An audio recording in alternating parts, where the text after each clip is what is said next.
Muibi. Cerita ini tuh terjadi waktu banjir di Jakarta sekitar awal tahun 2020. Dan ada satu perempuan namanya Rini yang kerja di daerah Kelapa Gading, Jakarta Utara. Karena waktu itu kerjaan Rini lagi banyak-banyaknya, sementara Rini sama karyawan lain tuh gak bisa ke kantor karena akses ke sana tuh ketutup karena banjir. Akhirnya bosnya Rini inisiatif lah buat kantor sementara di kawasan yang masih bisa diakses sama kendaraan. Kebetulan bosnya Rini ini tuh punya apartemen di daerah Kemayoran. Dan apartemen ini tuh udah lama gak ditempatin. Akhirnya Rini sama beberapa karyawan lain dapat perintah lah dari bosnya ini buat datang ke apartemen daerah Kemayoran. Nah, yang kesana kebetulan tuh gak semua karyawan. Cuma beberapa karyawan yang tugasnya tuh ngerjain SPT tahunan dan laporan pajak lainnya. Ditambah ada juga tuh office boy sama kurir. Jadilah ditunjuk 7 karyawan yang ikut ke apartemen ini. Nah, yang ikut ini namanya ada Pak Norman, kepala bagian, Rini, Yanti, David, Daniel, Adi, sama Deli. Pas sampai di apartemennya, dari jauh Rini nih ngeliat apartemen ini tuh kayak auranya tuh beda, anyep, kumuh sama sepi gitu. Nah, pas sampai di pintu lobi, ternyata udah ada teman-temannya nih, kecuali satu Daniel yang belum datang. Terus si Rini tuh ngomong ke David, "Gila Fit, horor banget nih apartemen." Nah, si David tuh ngomong, "Iya, pernah ada yang bunuh diri, Rin." Nah, terus di situ pas David ngomong gitu, dia sambil kayak ngasih kode lah buat kayak jangan sampai ada yang tahu. Terus si Rini jawab oke. Pas mereka naik ke lantai 6, posisi kantor mereka tuh ada di pojok sebelah kiri dari lift dan harus ngelewatin beberapa ruangan di sepanjang lorong apartemen. Pas mereka ngelewatin lorong apartemen, hawanya tuh gak enak, kayak anyep gitu, kayak gak ada kehidupan deh pokoknya.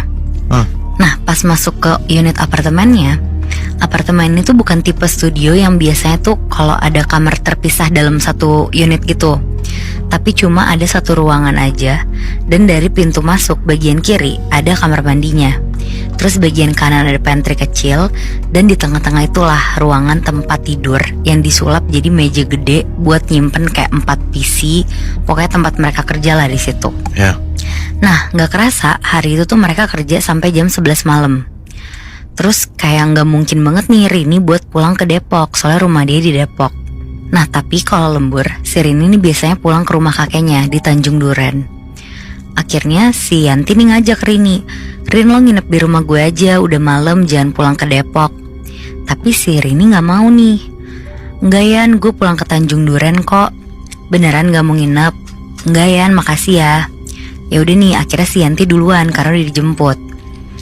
Dan si bosnya Rini juga udah pulang lebih awal. Sampai akhirnya si Rini tinggal sendirian, dan dia nelfon abangnya lah yang emang tinggal bareng kakeknya di Tanjung Duren. Nah, ternyata si abangnya ini tuh gak bisa ngejemput si Rini. Nah, karena si Rini juga capek banget kalau harus maksain pulang ke Depok, akhirnya dia mutusin untuk nginep lah di apartemen itu. Terus dia ngomong nih ke office boy-nya, "Di, kayaknya saya tidur di sini aja, kamu pulang duluan aja gak apa-apa." Terus udah nih, akhirnya si Rini buka lemari nih. Pas dia buka lemari, ternyata dia ngeliat ada bed cover, bisa lah buat alas si Rini tidur. Pas habis dia cuci muka, Rini ngegelar lah bed covernya di lantai. Nah, pas dia udah tidur, tiba-tiba si Rini ini kebangun gara-gara dia ngedenger ada suara berisik banget di lantai atas unitnya si Rini. Kira-kira itu udah sekitar jam 2 pagi lah. Rini bangun, terus dia ke kamar mandi. Suaranya masih kedengeran juga. Dia sebenarnya di situ agak kesel sih karena kayak tidurnya jadi keganggu kan. Tapi di situ dia jadi tenang juga karena ngedenger apartemen atas nih berarti ada kehidupan nih, ada orang. Akhirnya singkat cerita, hari kedua di apartemennya. Paginya si Rini langsung nyari sarapan dan beli kemeja lah buat dia. Terus ditanya nih sama si David yang udah dateng, "Beneran lo nginep di sini, Rin?" "Iya nih, beneran." "Terus nggak ada apa-apa?" "Nggak ada, malah rame kalau malam." Nah, si David diem aja tuh di situ, tapi dia bener-bener nggak ngeliatin ke arah Rini, kayak buang muka gitu. Dan di hari itu si Rini akhirnya izin lah ke si bosnya untuk nggak ikut lembur. Rini cerita kalau semalam dia tuh harus nginep di apartemen. Akhirnya dia dapat izin lah buat nggak ikut lembur. Tapi dia pulang tuh abis maghrib, karena kalau pulang kantor biasanya agak macet. Nah, sekitar jam 3 pagi, si handphonenya Rini tuh getar-getar berkali-kali. Dan pas dia mau ngangkat, udah keburu mati nih.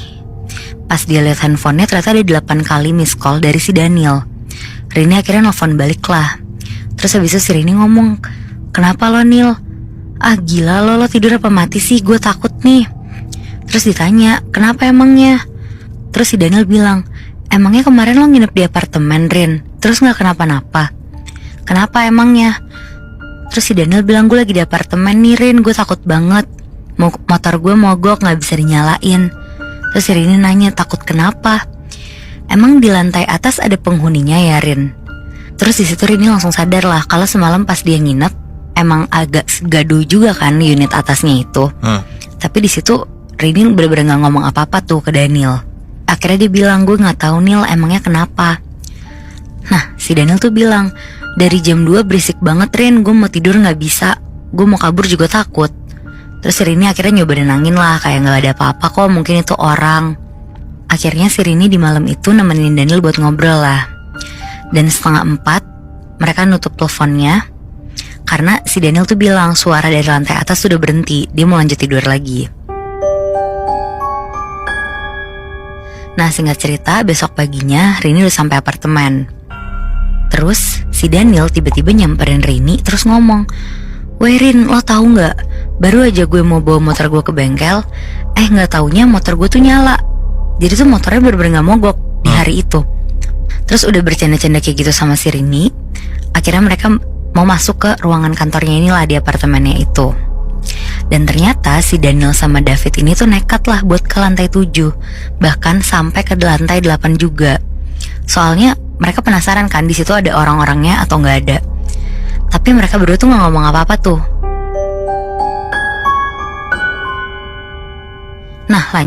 Nah lanjut hari ketiga di apartemennya, mereka tuh cuma berlima aja. Dan kerjaan di hari itu juga gak terlalu banyak, pokoknya tinggal ngerapin dokumen-dokumen lah. Terus abis itu akhirnya jam 1-an diajak lunch nih sama David keluar. Akhirnya yaudah yuk makan di luar. Nah pergilah mereka ke bawah.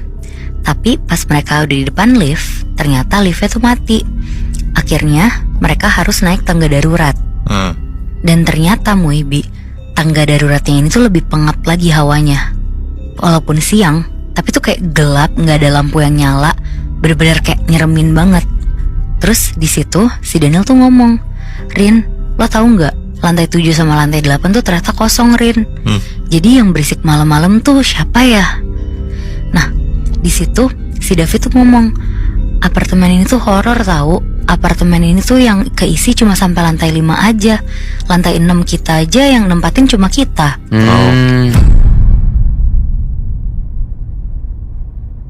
Terus lanjut tuh ada obrolan juga.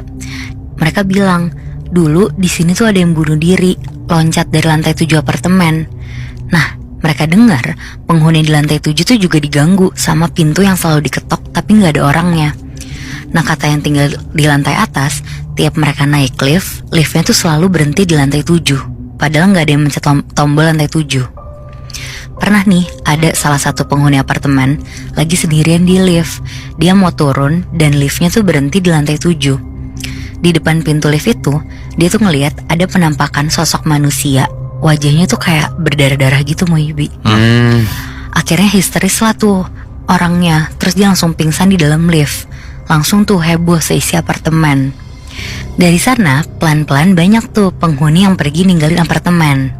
Nah udah tuh setelah mereka makan dari luar, mereka balik lagi nih ke apartemennya. Terus mereka lewat tangga darurat lagi karena liftnya masih belum nyala.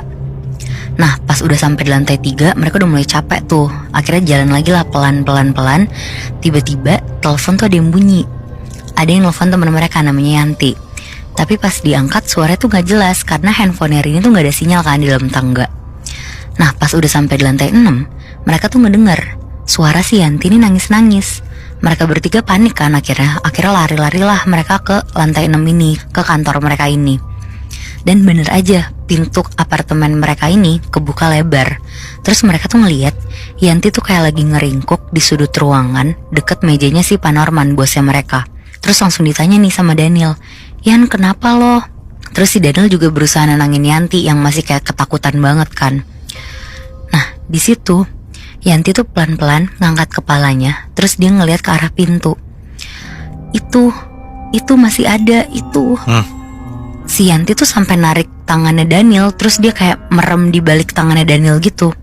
Dia nangis-nangis, terus dia ngomong, "Tolong Neil, Fit, Rin masih ada itu di depan pintu, mukanya berdarah-darah." Nah, di situ si David tuh langsung bilang, "Rin, tutup pintunya, Rin." Akhirnya di situ Rini ngeberaniin diri lah, dia jalan ke pintu apartemennya.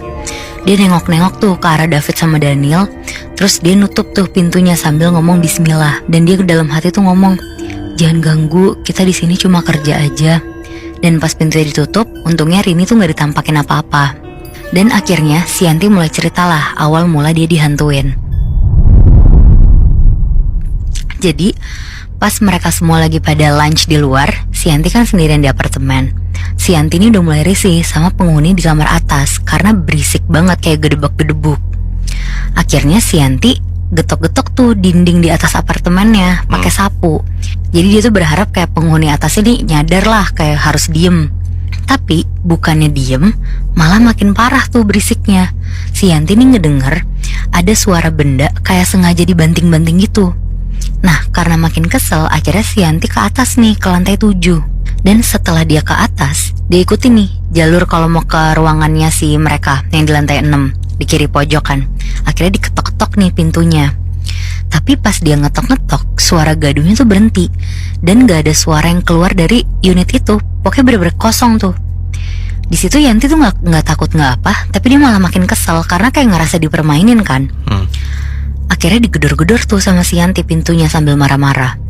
"Tolong ya, punya otak sedikit, kalau mau seenaknya jangan tinggal di apartemen, tinggal di hutan aja sana." Terus ditendang tuh sama Yanti pintunya. Terus pas si Yanti mau turun, si Yanti ini ngedengar ada suara pintu ditutup tapi nggak ada orangnya. Si Yanti tuh mikir, oh mungkin yang punya kamar habis ngintip si Yanti udah turun atau belum. Tapi samar-samar Yanti ini ngedenger ada suara kaki di antara bunyi high heelsnya si Yanti, kayak ngikutin Yanti di belakang gitu. Cuma si Yanti tuh bener-bener gak ngehirauin sama sekali. Dan setelah si Yanti sampai di ruangan, Yanti langsung tutup pintu tuh, tapi gak dikunci. Baru aja si Yanti duduk, pintunya tuh kebuka sendiri. Dan pelan-pelan pintunya tuh kebuka makin lebar. Awalnya Yanti disitu gak mikir macem-macem. Mungkin emang si Yanti nutupnya kurang kenceng dan kena angin kan. Tapi pas si Yanti nengok ke pintu, si Yanti ini ngeliat sekelebat orang lewat ke arah pojok.